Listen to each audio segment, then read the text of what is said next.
In this episode, we interview former NFL player George Visger. He was part of a Super Bowl winning team, but his story after football might be even more intense than his time in the NFL. Visger has been featured on NPR, CNN, CBS Evening News, ESPN's Outside The Lines, Slate Magazine, and specials in London, England, and Rio de Janeiro, Brazil. He consults directly with the NFL head, neck, and spine injury group on rule changes to reduce TBI in football. Many of Visger's suggestions have been implemented to date. Enjoy the episode. Thank you for listening to the Unsupervised Podcast, however you listen to podcasts. I'm Ashton here with Tony, as always. And it's time to welcome in George Visger to the Unsupervised Podcast. He's a speaker, consultant, former NFL player, and author of Facing Giants. It's a pleasure to have you on the show, George. How you doing? Good. Thanks for having me. Oh, man, I know we got linked up through Facebook, and it's kind of been one of those things hanging out there trying to get this scheduled. And man, once I started doing research into your story, I think it's an understatement to say you've had a really interesting career, post NFL life. It's been interesting, that's for sure. Yeah, and now you're getting interviewed by a couple of Cowboys fans. So I mean, if you can, that's all right. Yeah, don't hold it against us. I'm not a big Niners fan anyway. Okay. Well, yeah, that was going to be one of my questions. What team do you typically go for? I know you're. I haven't watched a game in years. Really? Okay. Yeah. Interesting. NFL games. I mean, I'll watch. I'll watch my Buffs on occasion, but I haven't watched an NFL game in I don't even know how long. Colorado's been exciting since Dion's been there. They have. I actually went back I've got memory issues. I want to say the last 2 years they've had alumni deals. Yeah.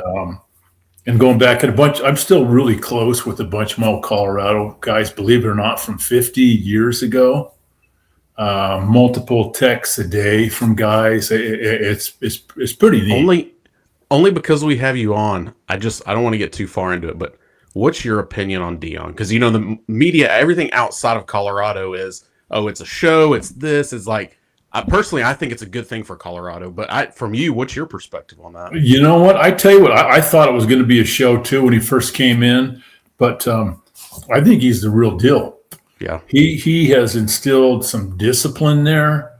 Guys are towing the line. I think he's doing a hell of a job. Yeah. And I think he is the real deal, I think what he does. I watched some little snippet his first year in there where they were working out in the weight room and one of his big old linemen came in with the wrong colored socks and he threw his butt out. Excuse me. No, you're good. He says, when you can dress, and it's funny because here's a guy dressed like the team, Mr. Flamboyant himself. Uh-huh. But you know what? He seems to be doing a heck of a job, and he's got a lot of the alums involved in the program now, which is really nice. Yeah, I think he's good for college football for that reason. Absolutely, And really good for Colorado. Now you're in the NIL era. That's what younger kids might want to go towards. Yeah. Well, let's get started here. Tell us a little bit about your early life and where you grew up, what your upbringing was like. Okay, I grew up in Northern California in Stockton, and I'm the fifth of six kids. My dad, who never finished high school, he was one of the greatest generation of all. When he grew up in Michigan, and big tall kid. He was 6'6" back in the 40s, which was big, and had just been offered a $1,200 a year contract they were the Philadelphia Knicks before they moved. I think they're Philadelphia.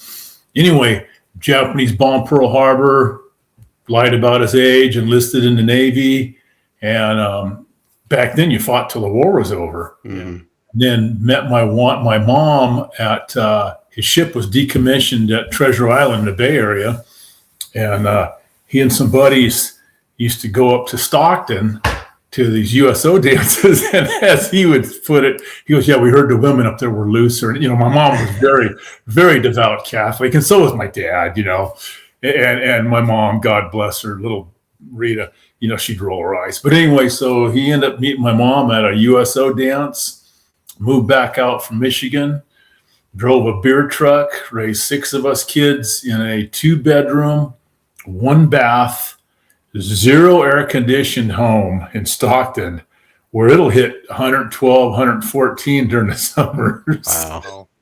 And 6 of us kids, 3 boys, 3 girls, and both my older brothers went on and played college football. Both have college degrees. My sister's a CPA. Everybody, everyone turned out to do pretty well. And obviously, you played football early on. Hospitalized with a severe concussion in Pop Warner when you were real little. How in the world did you convince your parents to let you keep playing football after that? I mean, my mom hated the game. Obviously, Big Rita was like 5'3", little bitty Lebanese gal, and she hated the game. She she used to say all it does is hurt kids. So I started playing when I was 11, and I played on the very first Pee Wee Pop Warner team in Stockton. And get this, so we had 29 kids on the team. 3 of us signed NFL contracts in 1980, and our safety was a kid by the name of Vaughn Hayes, who went on to a Major League Baseball All-Star career. So we had 4 future professional athletes on this little 29-man squad of pipsqueaks, and we came out of the blocks just kicking butt and taking names. And the first 5 games I ever played in, we scored something like 251 points to opponents 0. And I was a skinny, scrawny, knock-kneed. My nickname was Clang. I was so knock-kneed, they said when I ran, they could hear my knees clanging clear across the field.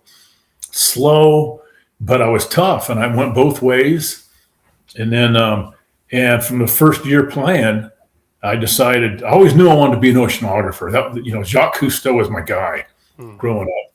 And then my first plan, it was like, I want to be the greatest NFL player that ever lived. And I started lifting weights so the boys' room was a 1-car garage that one day one of my dad's buddies came over and said, damn it, Jack, you have all these kids, you need another bedroom. So he just tore the garage door off, framed it in. Sam sent the old man to the hardware store, get a window, get some studs. They framed it in, sheetrocked it, no insulation, glued linoleum right to the slab, and then put 3 sets of built-in dressers. And they took 3 4x8 foot sheets of plywood, stained them, hung them on rollers, and put a closet rod across the back. So each one of us had a closet door you could slide. Yeah. And then 3 sets of built-in dressers, just 3 little single beds, boom, boom, boom. And my 2 older brothers and I lived out there. And of course, by then, both my older brothers were playing high school and college ball by then. And I decided I want to be better than them and the greatest ever played. And I started lifting weights out in the boys' room in 7th grade. Had the little bar I picked up at a garage sale and a couple dumbbells. And I heard, put weight on, you need protein. So I started doing these like almost a half-gallon milkshake every night in a blender with like 5 raw eggs, bananas, peanut butter. And I would force myself to drink it because it was just, I would take like 5 slugs and then come up for breath and then just force it, and kept lifting weights. And so by my 3rd year at Pop Warner, 9th grade, I had beefed up to a huge 135 pounds. Okay, skinny, and I ran, and I was slow as hell in Little League. I was a great baseball player, but in Little League, they nicknamed me the Cat, sarcastic. The coaches go, man, Visger, you're quick as a cat running around those bases. So I was skinny and slow, not what you would think, be an NFL player, but I was just tough, and I worked my tail off. So I kept lifting. I get into high school. I went to Amos Alonzo Stagg High School, which was named after the winningest coach in the history of football, till gosh darn, not too long ago. And so I come in as a sophomore, don't even make varsity. I'm 157 pounds by then. Kept hitting the weights, milkshakes every night. Between my sophomore year and my junior year, I put on 55 pounds. I slowed down going up, and I started filling out. And I came back my junior year at about 215, and was all city, all league as defensive tackle. Then I just kept hitting the weights, and I got up to about 235 my senior year, and I was all everything. I was all city, all league, both ways, all Northern Cal. I was all American. I was picked to the top 100 high school all American squad. And I had good grades too. I was a 3.0 student. Always had good grades. And so knocking at the door, I knew if I wanted to play in the NFL, I needed a college scholarship. And we weren't paying for one. We didn't have any money to pay for one. So I had scholarship offers. I had quite a few offers, and ended up signing at Colorado. And my number one priority wherever I went was I wanted cold weather. I wanted to be able to hunt and fish. I wanted a good football program and a good biology program. It probably in that order. I mean, I was 17 years old, And so when I signed at Colorado, first words out of the old man's mouth were, "What the hell kind of school of oceanography they have in Colorado?" Yeah. The furthest point from the ocean. Yeah, we're only 1,200. Boulder is only 1,231 miles from the ocean, and I go major in fisheries biology. So I was a fisheries major, and then and my goals were my freshman year I wanted to make the travel squad, and which I did. As a freshman, we won the Big Eight that year and played the old Woody Hayes Ohio State Buckeyes in the '77 Orange Bowl that year. And then I won my starting, and I wanted to start as a sophomore. I won my starting position spring ball my freshman year, so I started as a sophomore. And then, the very first game our sophomore year, first game I started, and we played Stanford, which, unbeknownst to me, I was playing against my future NFL coach. Bill Walsh was the head coach there. And then Guy Benjamin was their quarterback, and he ended up being a teammate of mine on the Niners 2 years later. And so had my first sack, my first game playing and as a starter. So I started as a sophomore, got dinged up a little bit my junior year. Senior year, by my senior year, I was, 255 and, still just hitting the weights hard. And my goal was back then there was 12 rounds of draft, and I wanted to go on the first day. And I knew I was going to get drafted, but you never know. The scouts are on campus every day after practice, after the season, working guys out. And we had, my senior year was the Chuck Fairbanks fiasco. I don't know if you guys remember that. It was a nightmare. So they had fired Bill Mel. Do you remember it? Yeah. Yeah, where he bailed on the Patriots to come to Colorado while they're going to the playoffs. They fired Mallory, who was a great coach. I loved playing for Bill Mallory. And then they bring in Fairbanks. And we have 8 guys drafted in the first 6 rounds. We had 2 first rounders, and we win 3 games that year. We had some talent. Yeah. And 3 games. I'm telling you, after a few losses, I'm looking at guys, I'm going, these guys don't want to win. Yeah. I mean, to this day, I still think they were throwing games. Yeah.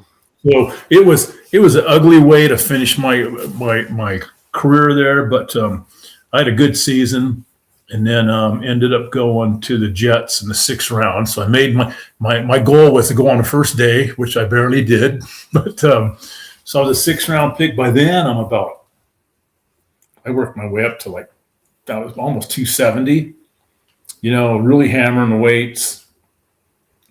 And so I go back to mini camp. I wasn't 270 then when I was drafted. Because I went back at about not quite 260. And defensive line coach comes up to me. This is a 2-day mini camp, and all the drafts are there, all the free agents, but the real team isn't there. And he pulls me off the side. He says, "Hey, we really like what we see. If you can put on 20 to 25 pounds of good solid muscle before camp," he says, "there's a spot for you here, son." And I'm looking. My goal was I wanted to buy my folks a new home, my dad a boat. I was going to be the savior, right, of the family. And I'm looking at him. I go 20 pounds of muscle before camp. I said it took me 4 years of college to put on 20 pounds. He kind of gives me a little wink. He says, "You know what to do." So I go back to CU, and it's nothing I'm proud of, but I mean, tons of guys are, and I ended up getting on the juice like they wanted me to. Yeah. I go back to camp. I'm 275. I'm benching 460. I still ran a 4.94. I was running 4.940, which wasn't bad. I mean, which actually is good. I get into camp, and I call my brother up one day, and both, like I said, both my older brothers played college ball. So I call up my oldest brother, Bob. We call him Gomez. I said, "Gomez, this backup defensive tackle came into camp today," because they came in like days after the rookies did. I said, "He's 6'5", 282. He ran a 4.40, and he was like 12% body fat." I'd never heard of Gastineau, right? I knew about Klecko, he's Hall of Fame now.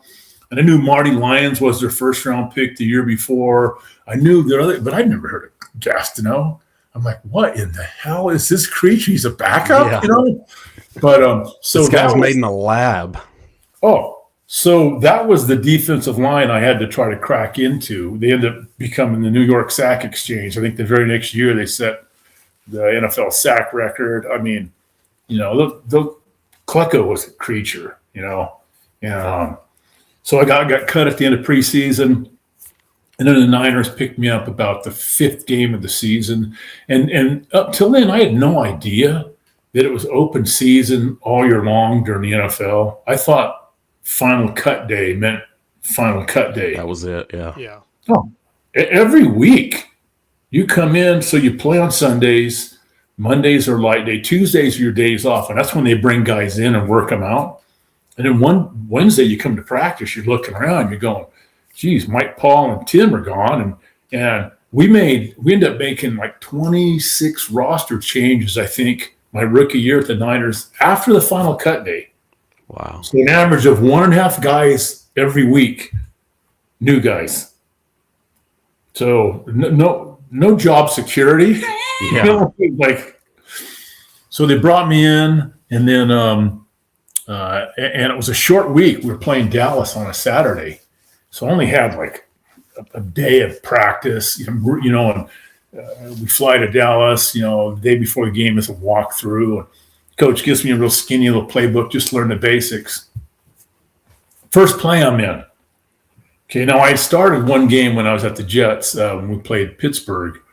I think the 3rd preseason game of the year.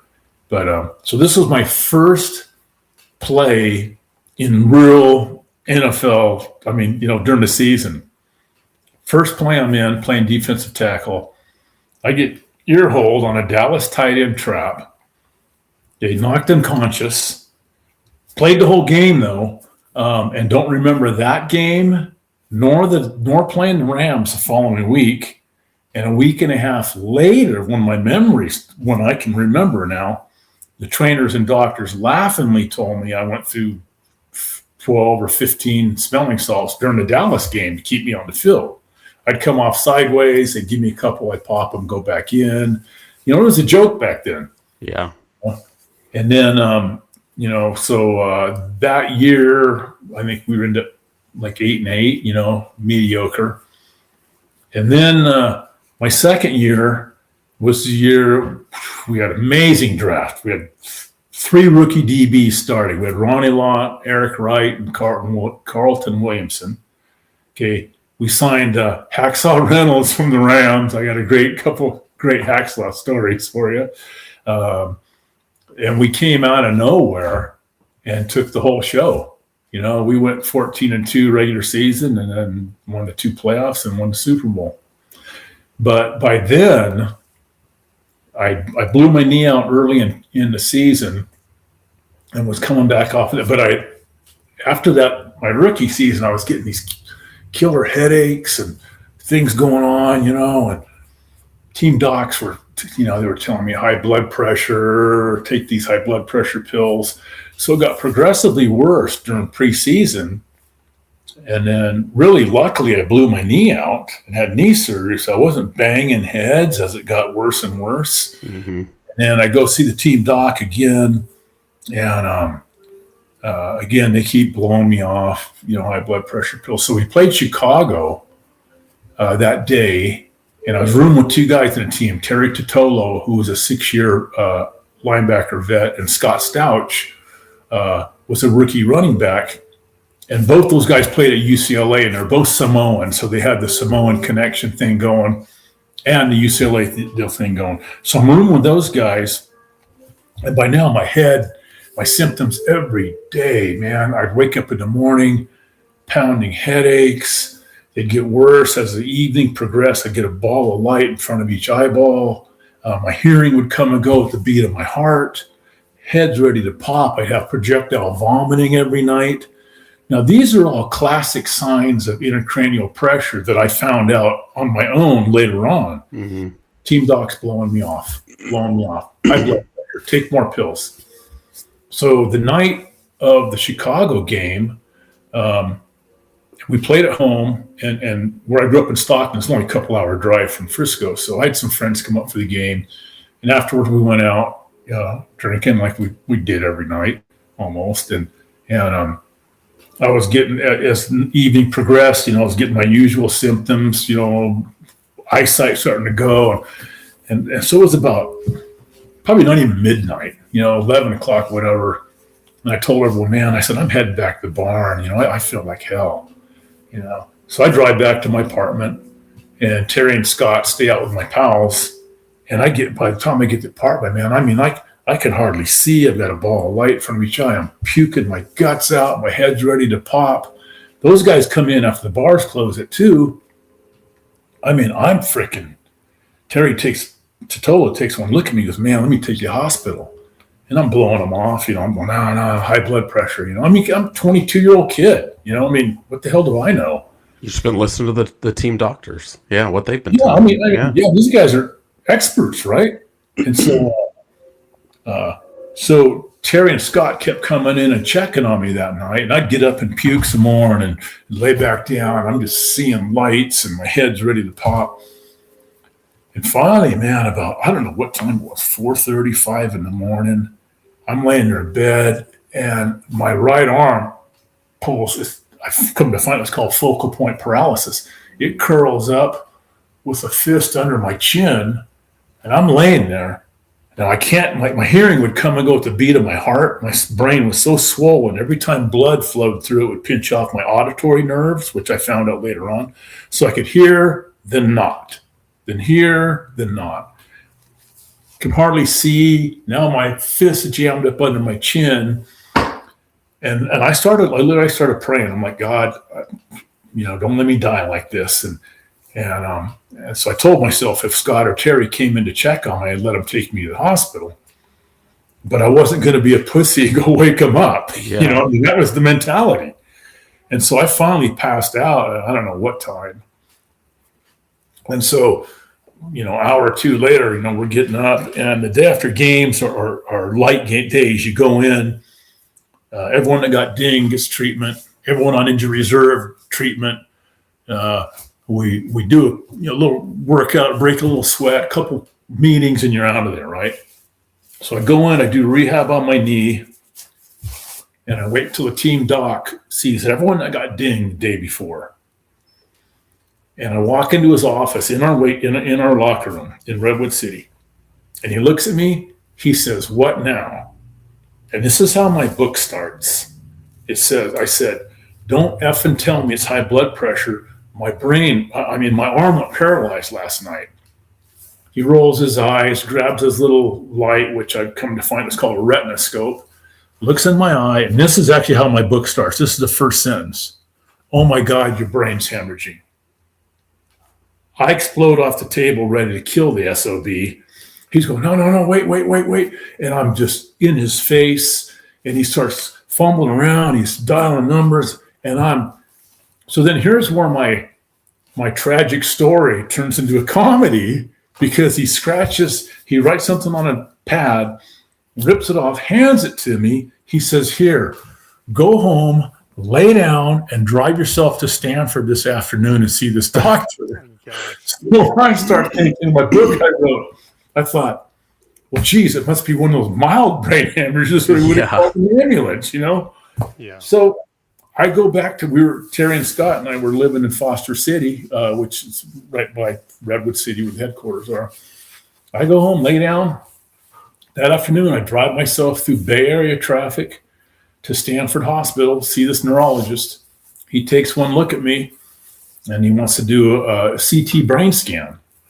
But they couldn't get me in for like another couple more hours. Well, now it's late in the afternoon, and I told the doc, I said, "Hey, I'll come back." I said, "I'm getting close to my puking time," because every afternoon that pressure, I'd start puking.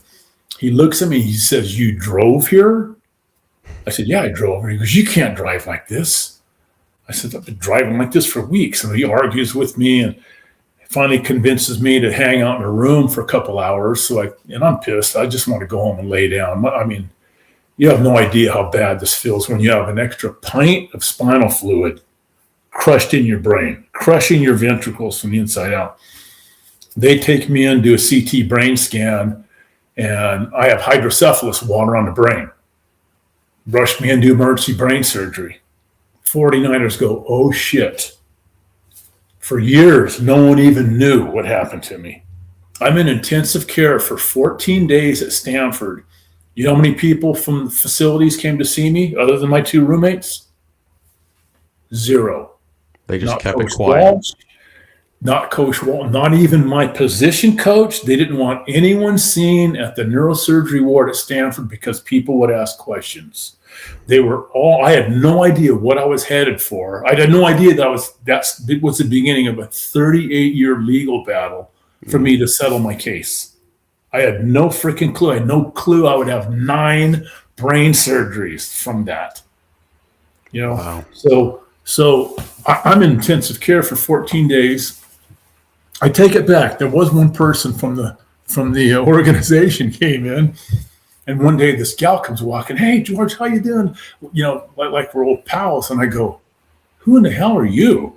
She goes, I forget her name, Lori or whatever. She goes, "I'm Bill's secretary." And then she passed me on her leg. She goes, "You remember Bill? Bill, your head coach?" And I'm like, and in my book I wrote, "Yeah, I remember Bill." I said, "I may be brain damaged, but not stupid." I said, I know who he is. So he sends his secretary in instead of him coming in, right? Doesn't have the balls to show up and see me.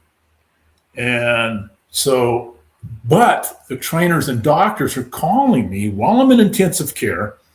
"Hey, Visk, we're going to have a special made helmet to protect your shunt. You can keep playing." So you guys know what a VP shunt is? No. So I have hydrocephalus, water in the brain. So if you took a CAT scan to the top, looking down like an x-ray at the top of your head, right in the middle of your brain are 4 ventricles. They're just little cavities, and they cross right in the middle. And they're only about as big around as a straw. And then when they cross, it's tiny. And right where they cross is called the aqueduct of Sylvius. And so the back 2 ventricles produce a pint of spinal fluid a day. It flows through that little tiny aqueduct of Sylvius, through the front 2 ventricles, around your brain, and then down your spinal column. So it's a flushing system to clean out toxins and things out of your brain, and your body reabsorbs it. So on me, every time you have a concussion, your brain will produce scar tissue. And they think on me, mine, after that last one with the Cowboys, it blocked off my aqueduct of Sylvius. So those back two ventricles, when they would produce that pint of spinal fluid every day, it had nowhere to go. So it was like water balloons just filling up the inside of my brain, crushing it from the inside out. Mm-hmm. So a shunt. So they drilled a hole in my skull. There's a tube right now as we're speaking, goes right into the middle of my brain into one of those ventricles. And then the tube comes back out right behind my ear here. There's a pressure valve. From the pressure valve, and you can see this thing if you guys could see closer. Yeah. That tube looks like an IV going down the side of my neck. Yeah. Goes right into my abdomen. As we're speaking, it's slowly draining spinal fluid out of my brain. 24 hours a day, 7 days a week. And when it goes out, I'm in a coma within 24 hours and dead shortly after. And I've had 9 of them over the years. I had 9 in 12 years, the first 12 years. And so if they tell me I can play with this thing, I'm all in. I come back.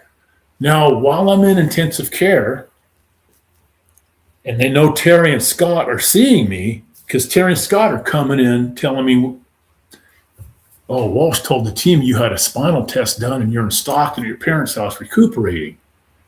And I'm laying in intensive care, tubes all over, thinking, while the Niners are calling me, telling me I can still play. You know what I mean? It was like, what the hell is going on? So before I get out of my 12 days in intensive care, they cut Terry and they ship Scott to New Orleans. Wow. So I get out.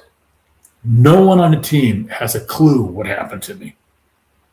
I go home to Stockton for a few days to recuperate, get back on my feet, come back, start working out again on injury reserve. I walk in the locker room, and guys just took for granted. They just cut me because guys were in and out every week. There were 2 or 3 new guys. So I show back up. Guys are going, Visk, man, what happened? I said, no, brain surgery. Well, we're in the weight room one day, but then the Niners were treating me really weird. It was like, first of all, when I had knee surgery, and I was a nobody in the NFL, right? That's in the paper. So I have brain surgery. Nothing's being said. No one from the facility comes to see me. I'm like, am I just, is this in my mind and in my hydrocephalic brain? Yeah. And so we're in the weight room now, but we're winning too. So they don't want anything rocking the boat, And so I'm in the weight room one day working out with a bunch of guys, and John McVay, our general manager, was bringing like 2 or 3 couples, giving them a tour of the facility, local business folks. And he's introducing me. This is, Ronnie Lott, our rookie defensive back. This is Joe Montana. This is George Visger. He says he's one of our veteran defensive linemen. He's on injury reserve. He had 2 knee operations. And this woman asked me, 2? How'd you have 2? I said, no, ma'am, I had knee surgery and brain surgery. And McVay, our general manager, looks me right in the eye with a look like, shut your mouth or you're out of here. He says, no brain surgery, I have 2 knee operations. And now I know I'm not thinking that they're covering something up. Yeah. And I'm like, and I normally don't talk like this in front of women, but I said, I go, he's effing right. I said, 2 effing knee surgeries. I walked out of the weight room. I walked right up to Keith Fawnhorse, who was our player rep. And Keith was probably, 8-year vet by then, maybe more. He played a long career. But I wasn't real tight. I wasn't drafted by them, man. I came in, so I wasn't real tight with a lot of the guys. My guys were gone. Terry and Scott, my roommates, they're gone. Yeah. And so I go up to Keith and I said, hey, man, I don't know what to do. I said, I feel like I need to talk to somebody legally. So he sets me up with the Player Association, right? Like they're about as worthless as tits on a bull. And they set me up with an attorney, right? And this guy's supposed to be looking into potential, because with the knee, I didn't even tell you about the whole knee. I blew it out originally in minicamp, and every few days it would blow out again. They drained 60, 70 cc's of blood out of it. Kept telling me it was a sprain.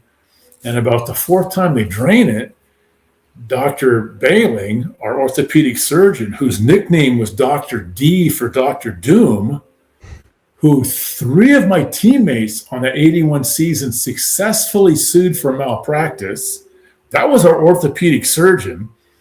He's telling me it's a sprain. They keep draining blood out of it. And I go, hey, doc, I've had joints drained over the years. I thought if the fluid's clear, it's a sprain. And if it's bloody, it's something torn. He says, yeah, that's basically true. As he's sucking another 70 cc's of blood out of my knee. I go, what's this? He goes, it's a sprain. So I was, hobbling up. I come back to preseason camp, and then my knee blows out again. And then, but I was kicking butt. And my rookie year, our pass defense was horrible. In one 4-game stretch, we gave up 16 TD passes, which is why we drafted all those rookies the next year, And so, in an NFL, you need to find your little niche. And so for me, it was like, okay, we need a pass rusher. And so I dropped down from my 275 my rookie year, to down to like 259. I was, benching 460. I was faster than I'd ever been. And so when we were in camp, I was killing guys. And when a pass rush drill, when Walsh happened to walk by one day, and I make a great move, and I get this sack, and he goes, put him over at left end. So they move me over left end, sack. Put him at nose, sack. 4 or 5 plays in a row, I get sacked. But I'm still playing on this knee that Bailing is telling me is just a sprain. And then right in the middle of this drill, my knee blows out again. So that night, Walsh calls me, Bailing, and the trainers into his room. We're in preseason camp in Rockland. And he tells Dr. Bailing, Dr. Doom, not to tell. He goes, don't tell me there's nothing wrong with his knee anymore. I want you to at least scope it. We want him back as soon as possible. Because suddenly I was valuable. So I'm a pass rusher. All of a sudden I'm valuable. You know what I mean? Till then I was like, yeah, it's just another one of these, there's 1,000 guys waiting for, So they send me, they fly me over to Stanford. We were in Rockland at the time. And I go into surgery thinking, okay, he's going to scope me. When I come out of surgery, he had gone in both sides, big incisions. And so I figured they scoped it. I had torn cartilage. And it wasn't until years later when I'm battling for work comp, a neutral doctor looked through all my medical records and he asked me what they did. And I said, well, they scoped it, but I had torn cartilage. So they took it out. And the doc goes, they never scoped it. I go, yeah, that's why I went in. He goes, and the doc's looking at my records, goes, wow. And this was in 84. Okay, I had creditors on me from my surgeries. I had to sue for work comp. He says, wow. I go, wow, what? He says, they took all your cartilage out. Oh. I go, what? Then he goes, wow. I go, shit, wow, what now? He says, you tore 80% of your anterior cruciate ligament off the femur. He goes, they never repaired that. He goes, you don't have any cartilage in your knee. He goes, you're going to be, if you're active at all, he goes, you're going to be a candidate for total knee replacement if I'm active. I was a carpenter for years. Yeah. I guided deer and elk hunts all over the country. I'm a wildlife biologist. I hunt my butt off. I'll hike. I did a 42-mile, 7-day backpack deer hunt last year at age 66 to kill a buck. Okay, it's 42 miles I hiked in 7 days. So I'm really active on it, you know what I mean? So here I'm bone on bone. They butchered me there. But even before I had that one, so I'm kind of getting ahead of myself here. So we win the Super Bowl, right? By now I'm like, hey, I don't know what I'm headed for, but I'm headed for something. So that's when I go to the Players Association. They hook me up with an attorney. He's going to look into possible malpractice suit on the knee, malpractice suit on the head, work comp on both. He blows smoke up my butt for a year till my statute of limitations run out. And I'm thinking someone got into him. Yeah. So 4 months after the Super Bowl. Okay, now this isn't just like years later. So within the first my first brain surgery was September of 81. And I remember it was September because I turned 23 in the hospital. By May, I'm arrested 3 different times. Had never been arrested never in trouble in my life. I'd go out and have a couple beers like we did every night. And I start hearing stories of me tearing places up, punching people out. Sometimes I'd get up in the morning, go to practice, and my truck wouldn't be there. And I would have no idea where I left it, So I go back and see the neurosurgeon at Stanford in May. Now, we just played the Super Bowl in January, so this isn't like years later. I said, hey, something's happened since your surgery. Of course, not my surgery. I said, well, man, I'm turning into the kind of guys that I hate. Mm-hmm. I hate big, loudmouth punk, And I said, that's what I turn into. But I don't remember any of it, a couple beers. So he does a CT brain scan. He says, you look fine. I said, I'm leaving for Mexico tomorrow to go fishing with my brother and his wife. We're going to rent a little cabin on the beach and go fishing for a few days. He says, no problem. Leave the country. I go, what about drinking? No problem. We fly down to Cabo the next day. I have 1 margarita at dinner, start getting pounding headaches. I tell my brother Mel, hey, I'm going to head back to the barn. I'm not feeling good. So he and his wife Nancy stayed out for a couple more hours. I go back to our little cabin, and I'm back to doing my puking, balls of light. He comes in 2 hours later. I'm going into a coma. So Mel's calling our oldest brother Bob in Sacramento. Bob's calling an orthopedic surgeon friend of his, Dr. Agee. Dr. Agee's calling a neurosurgeon friend of his, Dr. Cobb. Cobb's telling Agee, your friend in Mexico is dying, his shunt's out. Do not let him operate there. You got to get him home. So Agee calls Bob. Bob calls Mel in Mexico. You got to get him home. And for years, my brother Mel couldn't even talk him. I would bring up all I have to do to make him just break out in a sweat. I'd go, hey, Mel, I heard the Dorado are running down in Cabo. We should go fishing. And he would just go, no. Not again. So here's what he had to deal with. So I'm in this freaking walking coma, eyes dilated, puking, vomiting, can't speak.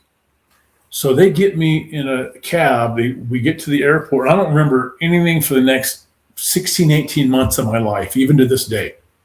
0. So he said, they get me to the airport and get me up to the counter. And he said, they just go, this guy isn't flying, And he said, I was like, he used to call me Lenny, the big brother and of Mice and Men, the big simple brother, He goes, it was like I had Lenny, but if he let go of me, he said I would just wander off. Yeah. So anyway, we missed flight. Mel's talking to Bob at Stack. Bob's talking to Dr. Cobb. Cobb saying your brother's dying, get him home. This is going on for, I guess we missed 2 or 3 flights. And finally, the federales of all people said, if you don't get on next flight, we'll get you a private one. So they get me, we get on next flight. I guess we get into Long Beach, rush me in the hospital, get me stabilized, and then get me to Sacramento. And we get this new brain surgeon, Dr. Cobb, Dr. Coley Cobb. So I'm in such bad shape, he didn't want to, where they drilled the very first hole in my skull is in the back of the head here. And he said, it's not a good position because you got to get the tube clear into the middle of the brain and right in the middle of that little ventricle. He said, that's not a good place to put the shunt. He said, but I was in such bad shape, they used that hole. So they put the second shunt in. 10, 12 hours later, my brother Bob, and I'm in Sacramento now, the hospital in Sacramento, where my brother Bob lives. 10, 12 hours, very next morning, Bob gets a phone call. Is this Bob Visger? Yes, well, this is Sutter Hospital. You should get down there immediately. Your brother's back in a coma. Your family should be here. It doesn't look good. So they rushed me into a 3rd brain surgery, give me last rites, 22 years old, 23 years old now. Again, I have no memory the next 16, 18 months. My first recollection, when I come out of this freaking fog, and I was fun, I was doing weird things. I would disappear for a week at a time. I was working with my brother, and I just wouldn't show up for work for a week. And No one knew where I was. My first recollection after 16, 18 months, hospital bills. So I'd write on it, please bill San Francisco 49ers. And I wrote it so damn many times that even to this day, I remember their address, 711 Nevada Street, Redwood City. Sent it back. A week or so later, I'd get it back from the 49ers. And all they'd write is, you owe this amount, and they circle the total for my last 2 brain surgeries in 12 days intensive care. I mean, I don't know. I can't even remember what it was. It was more than I made in 2 years playing in the NFL. Let's just put it that way. All of a sudden, I've got creditors on me. I fought creditors until I won my work comp case in 85, I believe. And unbeknownst to me, I was the only NFL player. I was the first that ever won a work comp case and the only one till about 2010. I mean, it was work related. So I have to hire an attorney. I'm fighting creditors for years. I would have them call me sometimes and tell me, if you don't pay this the next 2 days, we're going to come and take your truck. And, I'm bouncing at nights for $10 an hour. I'm working for my brother, Bob, during the day as a laborer on his construction site for $12 an hour. I mean, I didn't have any skills yet. I learned to be a carpenter. I mean, I was just scrambling. And I fought creditors for years. We finally won my case. Like I said, I think it was 85, and they offered me $35,000, and I told them where to shove it. And I said, I want what every injured employee has earned. I want my past medical paid. Thank God I did. I had 6 more brain surgeries after that. And I said, and I want my future medical left open. And I said, I can no longer function as an employee of the 49ers. I don't call myself a player. I was an employee. I said, they are obliged by law to retrain me in a field of work where I make a quote unquote comparable amount of money. It's called vocational rehab. If you're injured on the job, your employer has to retrain you to where you can make what you were making before. All I want to do, I had 4 years of biology at Colorado. I said, I just want to finish my degree and I'll be done with you creeps. So, they looked at it and they agreed. So I went back to school at Sac State in 86. I had 4 more semesters of chemistry, 2 more semesters of physics, 2 more semesters of pre-calculus, among others left. I go back in 86 in one 10-month period, 86 to 87. While I'm taking those courses, I have 5 more emergency brain surgeries, several grand mal seizures. I had a 55-minute seizure sitting in organic chemistry. I'd been in it twice, had brain surgery, dropped out, didn't want to drop out. So I'm back in it like the day after I got out of the hospital, got 40 staples in the back of my head, and I have a massive seizure. Drop out of school again. I developed dyslexia, short-term memory issues. I battled. It took me 5 more years to graduate, finish my biology degree. I was 32 years old. When I got to my second goal in life, I wanted to play in the NFL and I wanted to be a biologist. Yeah. And I became a wildlife biologist at age 32. I graduated with 172 units. Wow. And I have a minor in social studies and something else. And, and I went to work as a wildlife biologist. That was in 90. And then 93, that shunt blew out. And I had my 9th brain surgery, went right back to work as a biologist. 95, I got married. Stephanie, my oldest, was 2 when I met her, and she was 4 when I married her mom, Christy. And so her dad had left, and all of a sudden, and I was, as a biologist, I was working like 10 days on, 4 days off, but I was always out in the field. I was one guy in the company. I said, send me anywhere you want. I loved study. I'd studied everything from vernal pool fairy shrimp to Swainson hawks to radio telemetry, deer studies. I mean, I was all over. I loved it. So then Steph's dad had left. All of a sudden, I'm in and out of her life, So she was having some trouble. So I ended up teaching high school for 2.5 years to stay home. I taught biology, chemistry, environmental studies, and English language learners algebra, and taught coached football for 2 years at Christian Brothers while I was teaching there.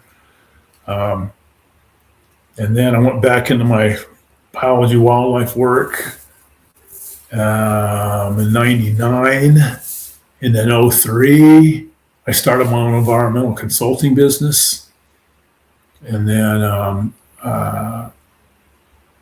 merged with geoengineers like in 07 to open their very first California office. But by then I was working 60, 70-hour weeks, what normal people would get done in 40. Mm-hmm. Things were just slipping, and I was writing notes down. I had Post-its all over my walls. And anyway, it just got worse and worse and worse, and geoengineers let me go. And, this wasn't doing good for my marriage. And I had anger issues and frustrations, and, and we ended up losing everything. I lost my business. I lost my kids' home. I lost my marriage. I lost my mind. There were years it was crazy. 2.5 years I slept on the floor at the hyperbaric oxygen clinic. Thank God, Mike Greenhall, who owned the clinic, he treated me for years for free after the travelers quit paying. I call him Brother Mike, and he let me sleep there for 2.5 years. I had nowhere to go. My kids and wife had moved from Grass Valley after we lost the house down to her mom's house in Sacramento, a little 2-bedroom. And I slept where I could for years. It was a nightmare. Living on $1,760 a month disability.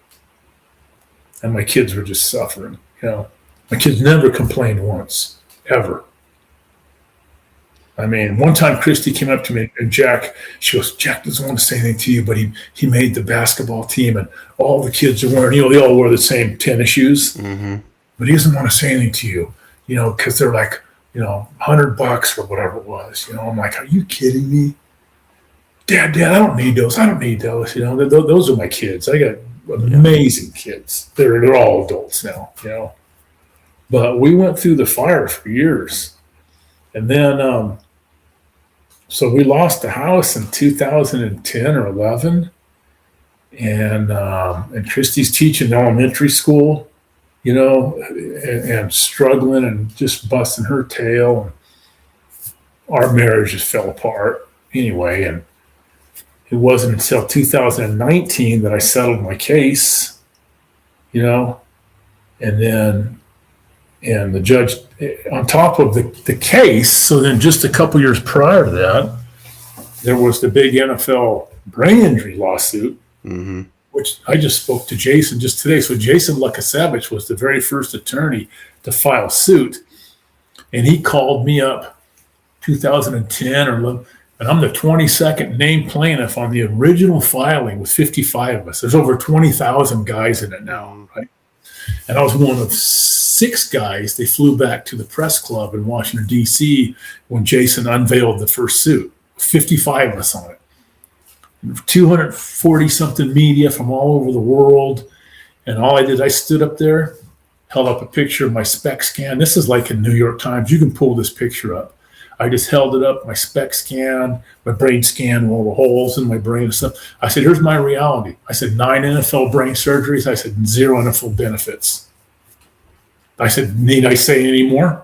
Mm-hmm. I said, that's the NFL. Yeah. And I just sat down. And then Jason battled those dirt bags and it beat them. By the time we won, a bunch of other big shot attorneys jumped in and took a lot of the claim. Yeah. But Jason Lukasevich is the guy that did it.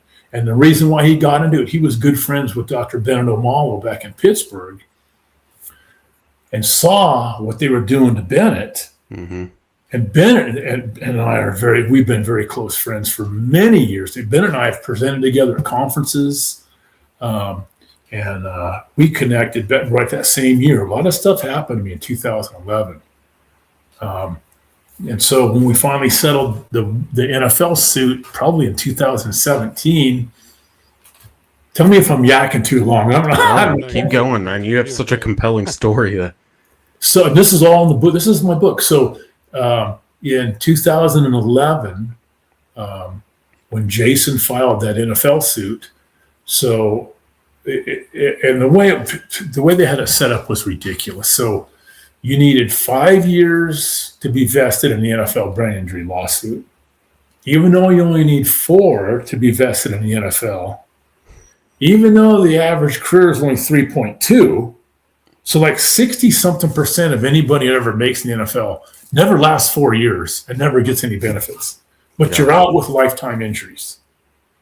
They have it set up pretty good. Yeah. They know what they're doing. So this brain injury lawsuit, you needed 5 years to be vested. I only played 2, right?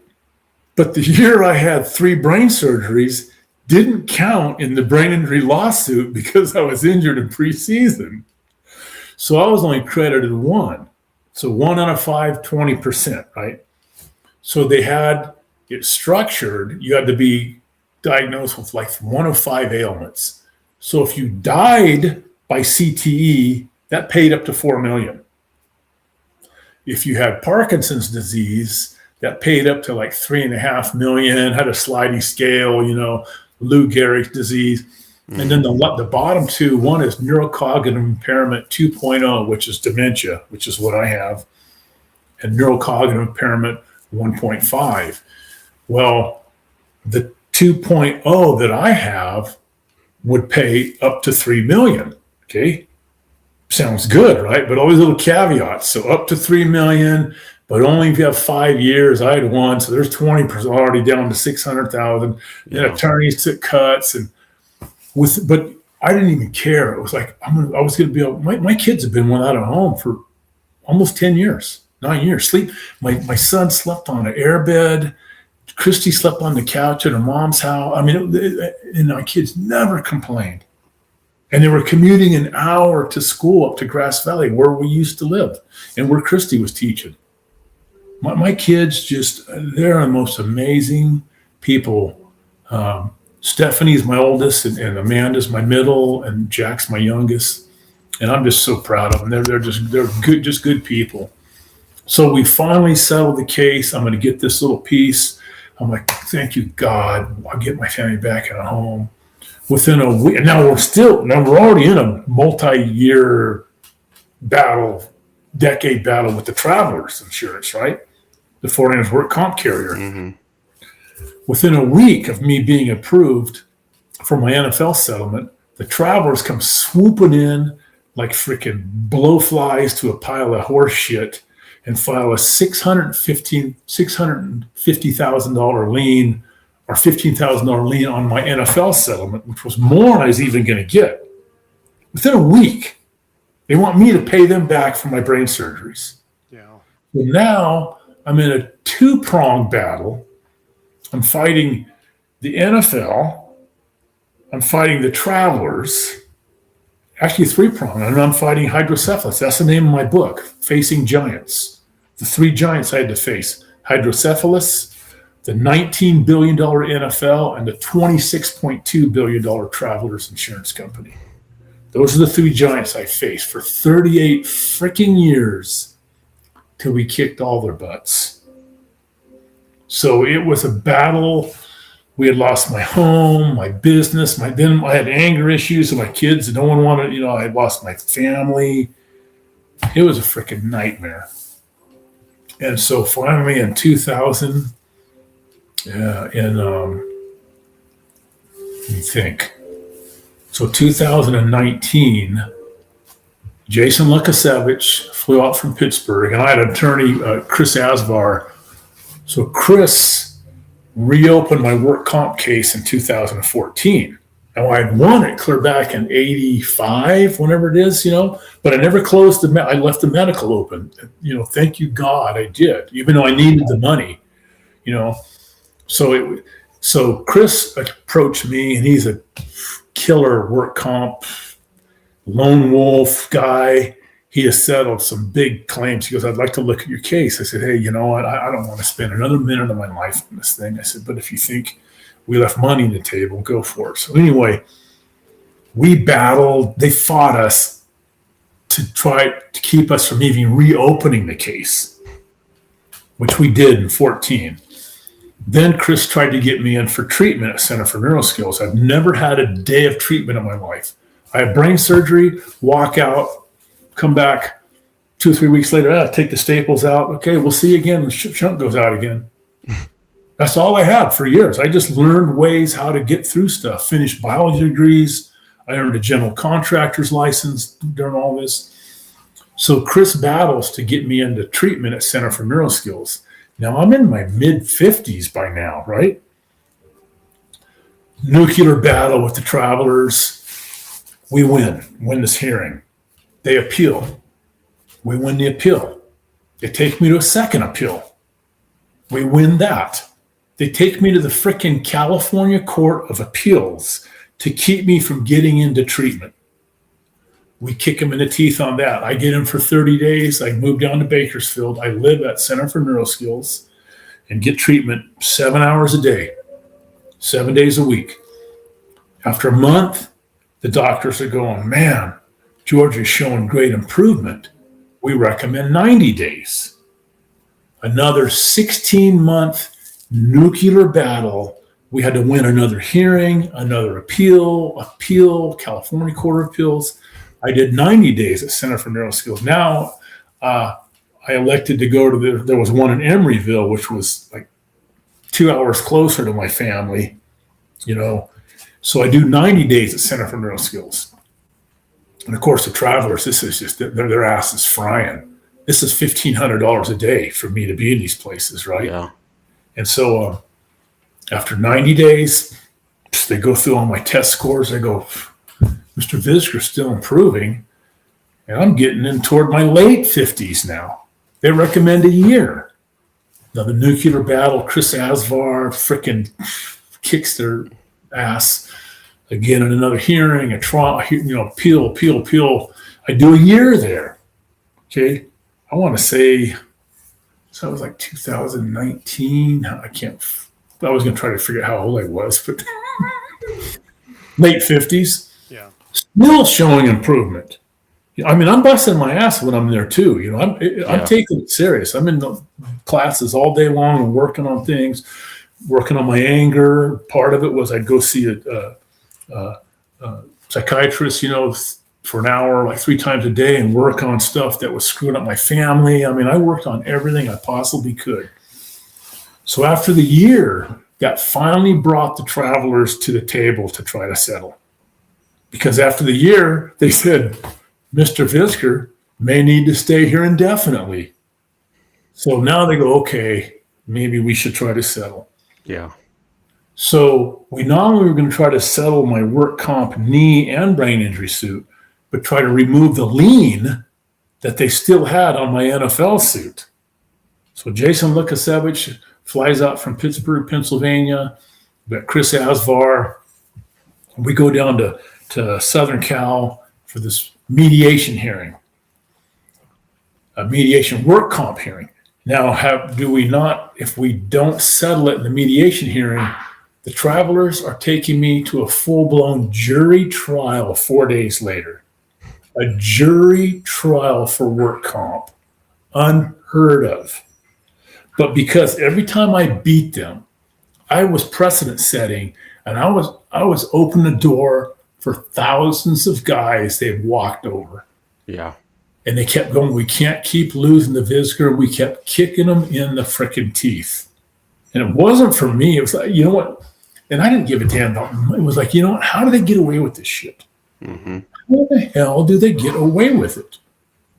And so, it's just like, it's wrong. God will sort it out when it's all said and done. These guys think they got away with a lot while they're down here screwing people out of millions. When it's said and done, it'll all be evened out. That's right. So we finally bring them to a mediation hearing. And we're going to try to settle both my work comp cases once and for all and remove the lien from my NFL settlement, right? So Jason Lukasevich, my NFL attorney, flies out. And then Chris Asvar and Jason brought an associate with him. And so the way these mediation hearings were, and then the Travelers, the $26 billion Travelers, the NFL only made $19 billion the year I beat them. The Travelers made $26 billion. They send their top 7 freaking corporate big dogs to fight little old nobody me. Yeah. Okay. So the way the mediation hearing starts, we're in one room and all these dirt bags are down the hall in another big conference room.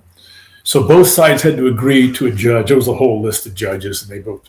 So the judge comes in the morning, and this is how it starts. And Jennifer, who we weren't even married then yet, but she was there. She's sitting out in the hall this whole day. Judge comes in the morning, goes just like this. Okay, he goes, who's Mr. Visger? And I said, I am, Your Honor.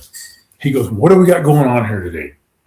I said, well, Your Honor, I said, 38 years ago, I was a 22-year-old employee of the 49ers. I said, I had 9 brain surgeries in 12 years, 38 years of grand mal seizures. I said, and 38 years later, I'm still trying to get my effing bills paid. And he goes, that's immoral. I said, thank you, Your Honor. So he goes down the hall with my attorneys, right? They're in their room doing their thing. Hour or two later, they come back. Okay, now this is what the travelers offered. And we kicked things. So it's going back and forth all day. We're making some headway. They're starting to lower their lean. And, all of a sudden, 5:30 that night, I guess the travelers want to go to dinner. Judge comes into my room, slides me a piece of paper. He says, here's their latest offer. And I looked. Now they want me to pay them $700,000 after 8.5 hours of negotiating and 38 years of them just screwing me over. I lost my mind. I jumped out of my chair. I had my finger in the judge's face. I said, F you, F them. I said, I'm walking. Now, had we not settled, we were going to that jury trial 4 days later. I said, I'm freaking walking. Judge, you go, no. Don't let our hard work fall apart. And I'm just going off on him. I'm ready. I said, I said, I'll go down the hall. I said, I'll kick their effing asses. I said, I'll give them freaking brain damage. I said, let them fight me for 38 years. Yeah. Well, and he's trying to settle me down. And while I'm going off on him, before we went in, and again, this is all in my book, including there's a picture of this. So before we went in, we had a private company write a life care plan for me. And it said, Mr. Visger has a life expectancy of 22.2 years. Okay, living at Center for Neural Skills at $1,500 a day. They punch all these numbers in. He'll probably have, 7 more brain surgeries, 3 more knees. They put all your medicine, all that stuff in. So they come up with a number. So you can imagine the number was pretty big at 22 years living at Center for Neural Skills. $1,500 a day, yeah. Oh, yeah. So that was our offer going in, right? And while I'm going off on the judge, and that paper's right there, and I look, and it also had things that says, Mr. Visger continues to require a residency within a structured settlement, such as Center for Neural Skills. It said, to ensure his safety and the safety of others, Mr. Visger has sometimes of confusion and anger and resulting in threats to inflict physical bodily harm to others, placing him at a risk of arrest and incarceration. I underlined those last 3 sentences and wrote in the column. And he said he wants to beat the effing shit out of all of you. I threw it to the judge. I said, go read that to him. He goes, I can't. I said, read it. I said, I'm walking. We're going to trial. He goes, are you serious? I said, read it. He goes down the hall with that paper and my 2 attorneys following him. An hour later, they folded their freaking tents, pushed me to the limit. And I would have gone down and beat the shit. I told them, I said, throw my ass in jail. I'll have a roof over my head and 3 squares a day. I said, I've already lost my family, my home, my business. I said, I don't give a shit anymore. They flipped from me asking me to pay them $700,000 to them paying me a good chunk. What was owed? Yeah. Yeah. And I looked at it, and I looked at the judge. I said, this is supposed to be worth what my family went through for 38 years. He goes, it's not perfect, but I think it's a good offer. And I'm tapping it like this. And I go, not even close. Now I'm in a room, everyone in the room's going, oh, shit. No one wanted to go to trial, including me. I wanted to over. But I just paused for a minute, and I said, I'm done. I'm done fighting.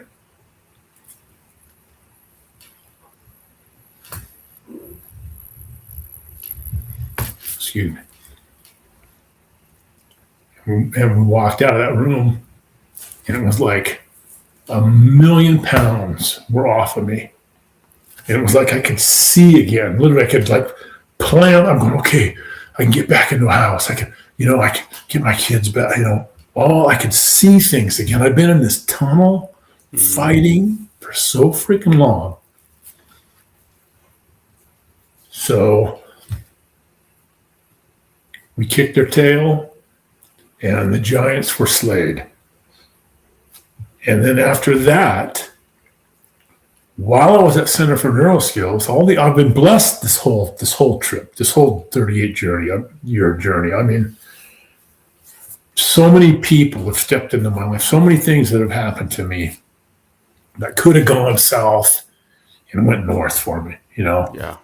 While I'm at Center for Neuroskills, and I already lost my marriage and everything, I battled them to let me drive my last few months there, because everyone else there, people are learning to walk and, literally speak.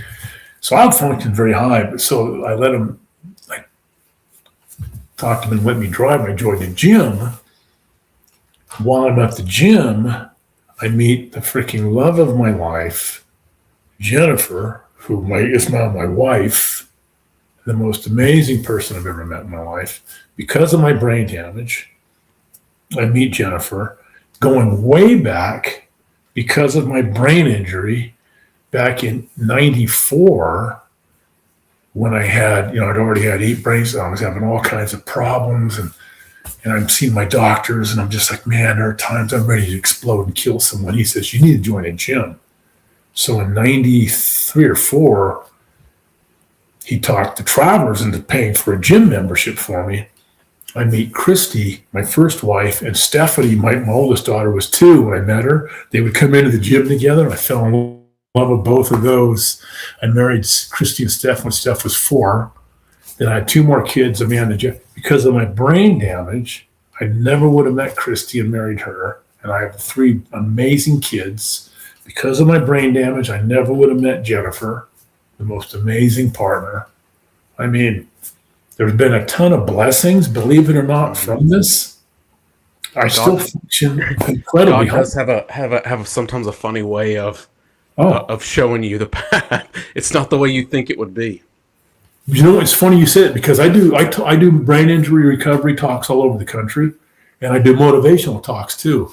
And one of the things I tell people, and I wrote a poem for a lot of my loved ones years ago, and it was about, I said, you get on your path, and you think, okay, this is the way I'm supposed to go. And for me, man, it was like NFL, and all of a sudden, bam, God cracked me on the head with a brain surgery. He goes, nope. So I'm going, okay, I'll go this way. Bam, okay, I'll go. And he kept smacking me on the head till finally I went, okay, what the hell am I supposed to do and where am I supposed to go? Yeah. He kept getting my attention, and I am right where I'm supposed to be, man. Working with people with brain injuries. My business model is educate, encourage, and empower people. It's exactly what I love to do. I use my knowledge that I've learned for 38 years. Now it's 40-something years, and we're in a big freaking battle with my publisher right now. It's ridiculous. I thought got out of the fire years ago, and then my book that was going to be used to empower people, that is a whole nother story in itself. It's just, it's a tragedy. I mean, it's kind of ironic that they're publishing the book.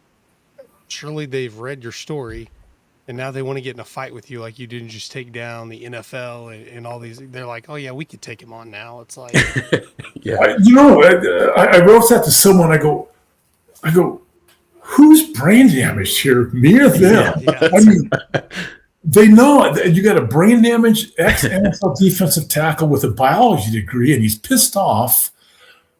And you're gonna do what? Yeah. What I mean? It's like another chapter to add to that book now. It is. No, it's gonna be a whole nother. It may be a whole nother book. Jennifer and I were just talking about this. It's crazy. This thing. They came out It's a long story. It was supposed to be released a year ago last March during Brain Injury Awareness Month. I was telling everyone it's coming out, coming out, coming out. Didn't come out in March, didn't come out in April, May, June, July, August, September. They finally started coming out. And these are the limited edition, real fancy ones. Jennifer has spent almost 400 hours re-editing it. 276 instances of putting back verbatim what I had written and they had changed. I mean, it's just, most people won't see a lot of it, you know? So now we're fighting, trying to get my gen release out, which is going to be perfectly clean and actually has even more stories in it because it won't have all the photos and stuff in the fancy one. Mm-hmm. But I mean, it's just been, first of all, it's destroyed my reputation with a lot of people. Oh yeah, books coming, you know, oh yeah, I'll speak at your school, I'll sign books. Oh, sorry, they're not ready, you know. Yeah. It's been a nightmare. But I've been through nightmares before. This is a little one, so we'll get through it. Yeah, comparatively, it's not. I mean, no, but it's a good perspective to be in. You're very positive, and everybody knows the whole NFL lawsuit story, but you really don't see, unless you're really researching or involved in it, what it's doing, and it makes total sense why it's such a big deal. And you know, as crazy as your story is, there are other stories somewhat similar to it that are. I can tell you this. It's not just an NFL thing. This is the brain injury thing. Mm-hmm. So, are you guys familiar with KUIU? KUIU. You see hunting apparel, shirts, stuff all over. Okay, so Jason Harrison founded it, right? Okay, he was a hunting buddy of mine. So Jason played 1 year on the Niners practice squad in '95. And 1 year on the Broncos practice squad in '96. Went on and founded Sitka Gear, huge, built that into a gigantic company, sold that, founded KUIU, built that into a multi-million-dollar, in fact, he grossed $50 million this last year. 4 years before he blew his brains out, he called me up one night and told me he took a shotgun to bed with him the night before. I was driving, I turned around, and at the time, I was right in the middle of, in fact, I was still living at the hyperbaric clinic, you know, when I was getting treatments, and Brother Mike would let me sleep there for 2.5 years. I turned around, I said, meet me down there. Jason was just, you know, I said, and I introduced him to Mike Greenhall, who I loved to death, you know, and I said, Jason, I said, you're not going down that rabbit hole, man. I said, I was there. I said, we got you. You know what? This will help you. And then while I get into all my battles, and then I'm living at Center for Neuro Skills a year or so later. One of my nephews called, whatever it was, a few years later, because there were those big 1.5 year breaks in between with all the legalese. And one of my nephews called and said, Uncle George, Jason blew his brains out last night. Damn. He shotgun in bed with his kids in the house, and he loved his kids. His son, Chase, was on the phone with his mom. Mom, Dad's acting really weird. She says, put him on the phone. Hands me the phone. She's going, what are you doing, honey? You're scaring the kids. Doesn't say a word. Hands the phone to his son, walks upstairs. She hears the shotgun go off. She tells the kids, run next door. June 2nd of this last year, I'm out in Silver Creek, Idaho, fly fishing with one of my closest Colorado teammates, Brian Rodeo Bo McCabe. So Bo played linebacker right behind me. I was defensive tackle. My job was to protect him so he could make tackles. Never let the offensive lineman off the line of scrimmage without me getting a shot on him, you know. And then Rodeo and I were like the mountain men of the team. We tied flies, we hunted, we fished. We were just the wild men, right? So Bo had a stroke with me and another one of our teammates 7 years ago. We're up in Seattle having dinner with their wives. And literally right across the table from me, Bo has a stroke. But I thought he'd been drinking too much. I didn't realize it was a stroke till about an hour or two later when his wife took him home and she called me. She goes, hey, and we're taking Brian. So now Bo can't read, lost his business, and he has this genetic lung disease. He ended up moving from Washington. He's like 20 minutes from me out here in Idaho because his daughter's a nurse down the street. So now Rodeo and we get together like every other day, which is a godsend. So June 2nd of last year, I've got Bo standing out in Silver Creek, Idaho, and I got to stay right by it because he doesn't have very good balance, and we're waiting. I get a phone call from Mark Davis, a guy I played Pop Warner in high school with in Stockton. And we played on an amazing Hall of Fame high school team. We lost a bowl game my junior year, the only game we ever lost. We were undefeated, ranked third in the nation. Third in California behind the co-national champs my senior year. Great team. And Mark Davis calls. Now, Mark was one of two identical twins. My team, we nicknamed ourselves the Family. If you've ever seen the movie Remember the Titans, it almost mirrors my high school experience. Stockton was one of the very first cities on the West Coast to experiment with desegregation busing my junior year. We had Bloods and Crips, and we'd never heard of these guys. Battles on campus, gunplay. It was crazy. But the team we brought was such a unifying, we brought everyone together, And so, and we had 17 kids on the team from one parent or zero parent households. So Matt and Mark Davis were these identical twin linebackers, grew up in 17 different foster homes, just tough as nails. And Mark had called me up 4 years earlier. He'd gone through cancer, the chemo. He said, man, Visger was the chemo really screwed my brain's all effed up. My brain's effed up. So I was going, hey, this is what I do, brother. This is what I do. And he was just really, really struggling, and I kept trying to hang on to him. And I'd go down there whenever I could and see him.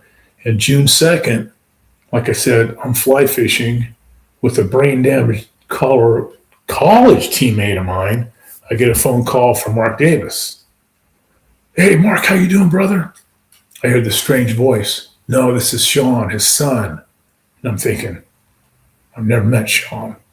He goes, my dad, that's what he answered the phone the last 2 days. I came over, he goes, he killed himself. He's sitting in his chair with his phone in his hand. He was trying to call you. Damn. I lost Jason, I worked with for a few years. I lost Mark Davis, I worked with for a few years. These are just guys that I personally worked with, that I played ball with, or and I didn't play with Jason, but I played 15 years before him. He goes down the tubes. And then, of course, we know all the other ones, Junior Seau, go on and on and on and on and on. Seau, in fact, my roommate Terry Totolo, my second year at the Niners, that was Seau's cousin. They're all cousins, Yeah. But and Terry Totolo, okay, my 49er roommate, 81, the one they cut while in the hospital. Google Visger Totolo Channel 13 News. So I find Terry in 2011. I'm speaking at the International Hyperbaric Association's conference. It was in America that year, right? And I had an hour-long presentation. It's a 3-day conference. Happened to be in Long Beach, which is where Terry lived, and I hadn't spoken to him in probably 15 years at least. I don't even know. But I saw his phone number. So I'm down in Long Beach, and I'm calling him. I keep leaving voicemails. Hey, T, man, if you're around, I'm at such a hotel. So I call. And finally, man, about the fifth time I call, he answers. I go, hey, T, man, it's me, George. Come on down. I'm at such. And he goes, and he sounded really off. And he goes, well, I'll try to get a ride down there. I'm going, what? Ended up, Terry had been living under an underpass for 9 years. Damn. He shows up at my door. We're filming a documentary called Under Pressure. They're up in my room filming me under pressure was about people that have gone through hyperbarics. Knock on the door. Camera's rolling. I open the door. I'm standing there. You hear this voice. George, it's me, Terry. Don't even recognize him. Eyes sunken in, no teeth. I'm like, and he's got this gal with him, you know. I go, come on in, brother. So he comes in. You know, I'm hugging him. I go, we're getting ready to head down for dinner. Come down and meet us. Come down. And he goes, you know, can we use your shower? I said, shower up. So I hang on to the guy. I keep in touch with him, you know. Then we get him living with his daughter. So, but when I come back from that conference a couple of days later, Steve Large from Channel 13 News in Sacramento had done a story on me a few months earlier and called me and see wanted to go to lunch. I said, hey, man, I found Terry. He goes, would Terry do a story? You guys Google Visger Totolo Channel 13 News. This story won freaking national award. It was amazing. It shows me and Steve Large getting on a plane to Sacramento. We fly back down to Long Beach. And Steve's asking me questions the whole way. You know, what do you think Terry would be like? We rent a car. We drive over to his daughter's house. T comes out hugging. He gets in the car with us, takes us over to the underpass he lived under for years. Steve Large is interviewing. And Terry Totolo is a very quiet guy. Even though he's an NFL linebacker, he's a very, very quiet, introverted kind of guy. So Steve is asking him question. And at one point, Terry looks at the camera and in all sincerity, he says, do you think there's something wrong with me? Then it goes live to Channel 13 News with all the other announcers and they're all going, what the hell? He had to ask, he's eating out of garbage cans. And so Terry played at UCLA for Dick Vermeil. And you guys know who Dick Vermeil is, right? And if you know anything about him, he loved his players. Mm-hmm. And his players loved him. And then when Vermeil went to the Eagles, he drafted Terry. Terry spent his first 4 or 5 years in the NFL playing for Vermeil in Philadelphia. So we do this story when I find Terry. It's probably 2011 or 12, somewhere around there. A year or so later, someone sends a link to that story to Coach Vermeil. Steve Large hooks up, the announcer for Channel 13 hooks up with Vermeil. Vermeil goes, when I saw that story, I told my wife, we're getting involved. He flies down south, gets Terry out of gets hold of Terry, kicks the NFL in the ass because Terry has benefits, but he just, he's vested. Yeah. Gets Terry in a recovery facility. Vermeil buys him new teeth, gets them all cleaned up. I mean, it's one of the few happy endings to a lot of these stories, man. Yeah. T knows we love him. Talk to him. Coach loves him. And he was able to pull himself up, and out of that freaking quagmire he was in. Yeah. But not many guys do, Yeah, it's easy to tell earlier in the show when you were talking about you don't really watch the NFL. I mean, I can understand why. You just have no interest in it anymore. You don't want to support it. No. Yeah, it's and they're pushing now for 18 game seasons and then 20, and then Goodell wants to play games in Europe. Yeah. It's just all about the money. Yeah. And a lot of people just think, these guys make so much money, but not all of them do. I mean, the top guys do, but at that point, can you put a price on your life? None of those big contracts are worth your life. I got people ask me, so what did you do with all your money? And I go, you mean the $102,000 I made in 2 seasons, which included my signing bonus, 2 playoff checks, and a Super Bowl check. Yeah. My rookie year, I signed for $35,000 with the Jets, and I had a $15,000 signing bonus.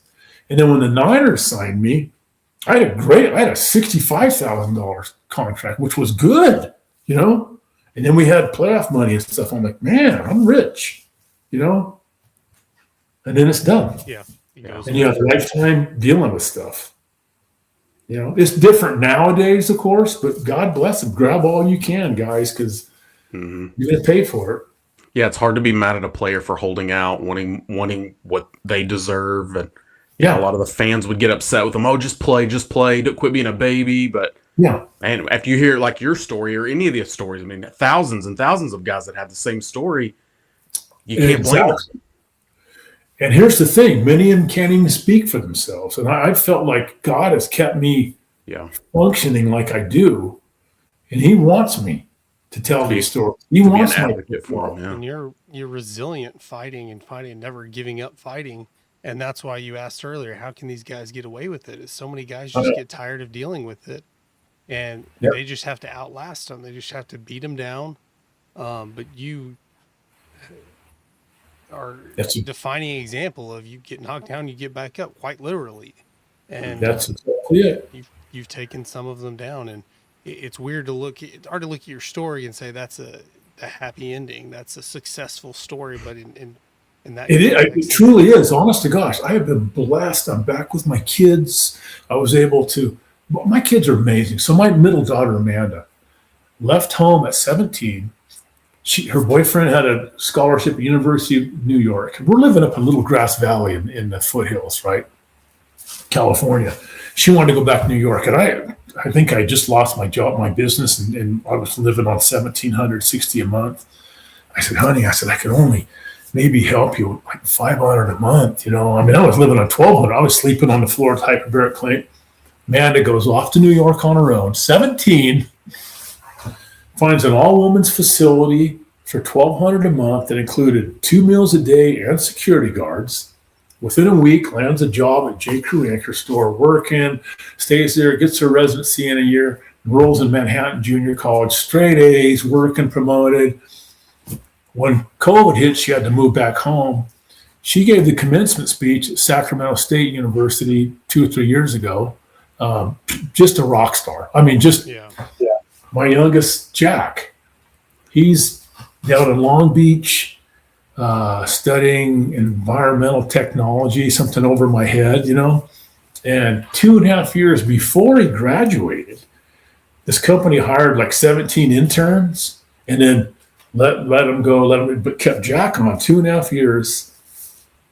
He's going to school full time. He's working was working 26 hours a week, making good money while he's in school. And then last year when he graduated, he goes, Dad, the vice president wants me in tomorrow, wants to talk about giving me a job.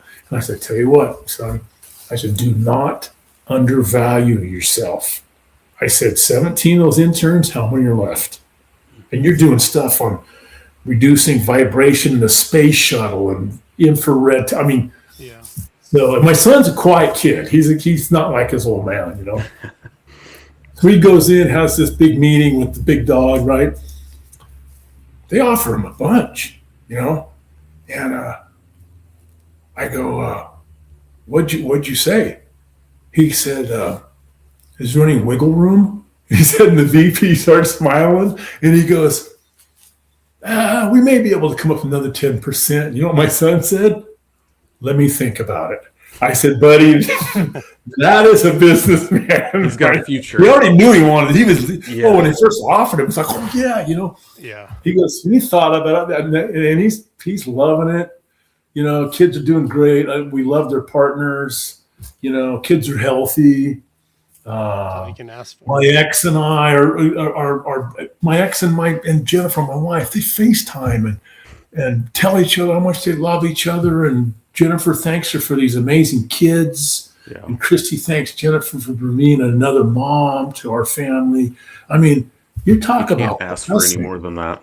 Yeah. Oh, I mean, I've been showered with blessings. Mm-hmm.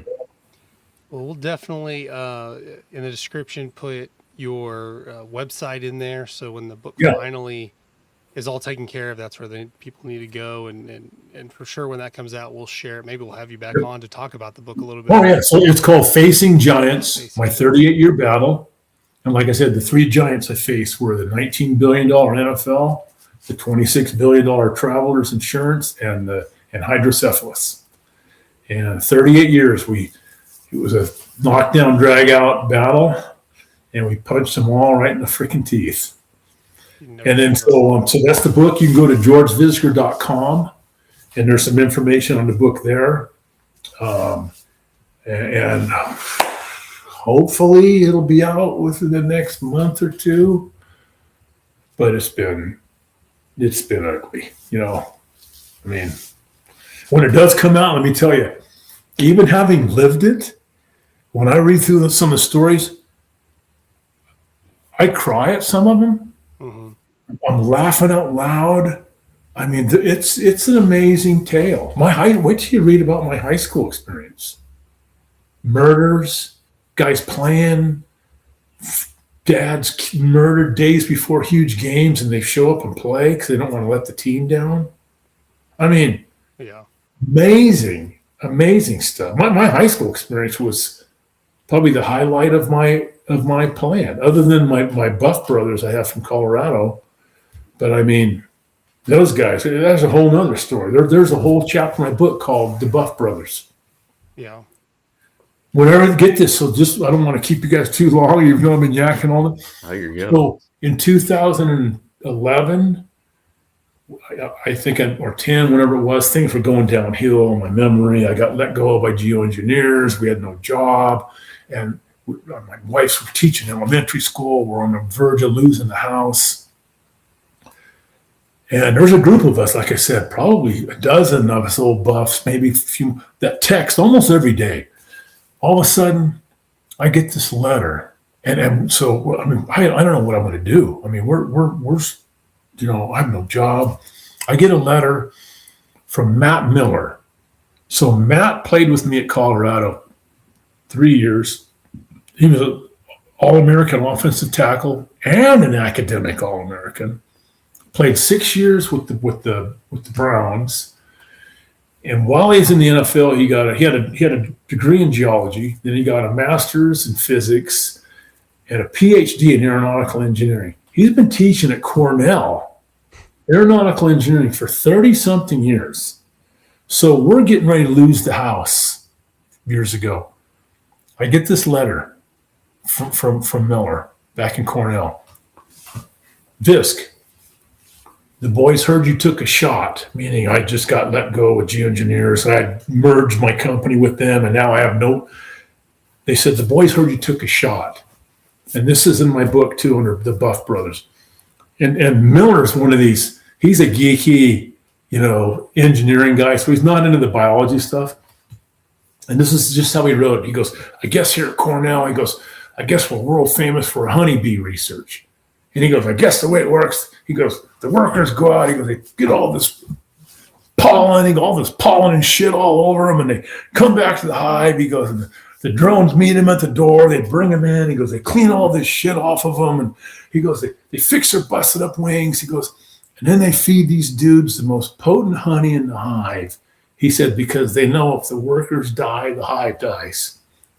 He goes, the boys heard you took a shot, meaning I lost my job.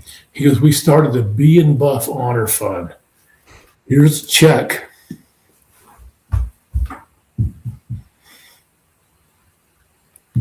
For $9,000, we got your house payments covered. He goes, and this is how it works.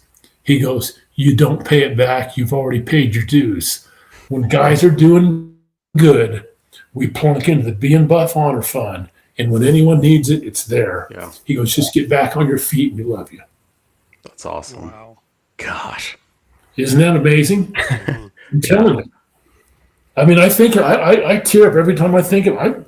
I'll have 5 texts on my phone right now from these guys. Stan Brock, one of my room with Stan, my sophomore year, he played 15 years in the NFL, was the head coach in Army for a while, I played with some amazing guys that went on and did. Paul Butero, president of freaking these Fortune 500 companies, and, amazing people that I played with, and just amazing human beings, It's a good circle of people to have around you.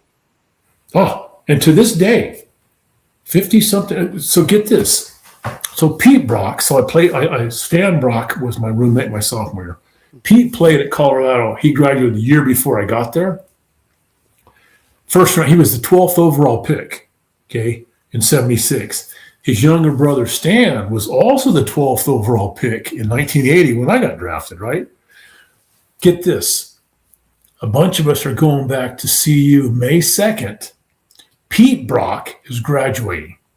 He's finishing his degree at 72 years old. Wow. For a 12-year NFL career. Played 12 years with the Patriots. Went back to school, 72 years old. And a whole bunch of us were going back. Yeah. And you know what I mean? It's just like that kind of stuff. Where do you meet people like that? Yeah. Yeah. You know? Yeah. I mean, you get me all yeah. lumpy here, but yeah, I've been blessed. I mean, get my book. There's some great stories in it. Yeah, I mean, for sure. We'll definitely keep that up. A lot of resilience. We talked about a lot of crazy stories, a lot of inspirational stories you talked about, not just you, but with some other people. But it's been an honor to have you on here. Very emotional, very educational. Hour and a half we've been talking here, a little over that. It's been an hour and a half. Yeah, no, it's those are some of our best shows. I appreciate you guys giving me the time. Yes, My whole mission from here on out is to use everything I've learned to help as many as I can. I have been blessed. I'm in a great situation right now, and this is what we do. So if you know anybody out there struggling, military vets, anybody, especially the vets, my heart goes out to those guys and women. Absolutely. But I've been there, done that with the brain injury stuff, and I've done non-pharmaceutical treatments that have kept me rolling. I was on 4 different dementia medicines back in 2010, anti-seizure pills and sleeping pills all at once. I was a mess. That's when I lost my business, my job, my home. You know what I take now? I take my anti-seizure pills. I take supplements. I stay in shape. I meditate. I pray. I've done 260 something hyperbaric treatments. Oxygen, fruit juice, fish oil. I hunt and fish my tail off. I keep in good shape, and I'm doing better now than I did 20 years ago. So these are the messages that I pass on to people, and I put in God's hands. Yeah. You know what I mean? Absolutely. He is in control, and sometimes his plans may not be what we have planned, but if you stay on the path, he's going to lead you in the right place, For sure. So. Well, we appreciate the time, the story. We'll do everything we can to not only pass this on to our audience, but beyond that. And anytime in the future, I hope we have you back on the show. Let's do it. Hey, one other thing too. So I'm telling anybody that posts the link to my book on their website, we will donate 50% of the profits to either their group or any brain injury group of their choice. High schools, if they want to raise money off of it, whatever, plug it in, because the story is all about empowering and educating folks. Right. And if people can make money off of it, have at it. It's perfect. Absolutely. Anyway, guys, thanks. I'll keep yakking, so you got to throw me off.